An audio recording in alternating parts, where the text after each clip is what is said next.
थे वो नोचने वाले मुझको।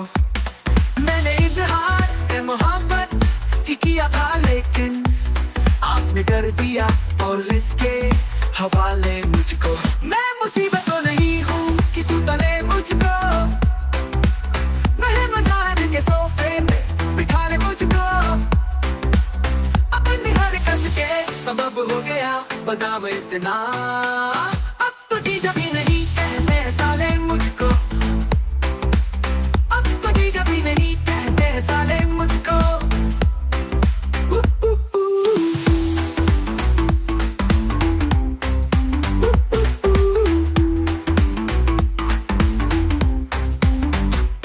खींच लूंगा मैं ज़बान उसकी कह देता हूँ, अब दोबारा ना चिढ़ाए कोई काले मुझको। पक चुका हूँ मैं तेरी शायरी सुनकर अंजुम, तेरी ख्वाहिश है तो कुछ और पका ले मुझको। मैं मुसीबत तो नहीं हूँ कि तू तले मुझको, मैं मजाने के सोफे पे बिठा ले मुझको। अपनी हरकत के सबब हो गया बदनाम इतना।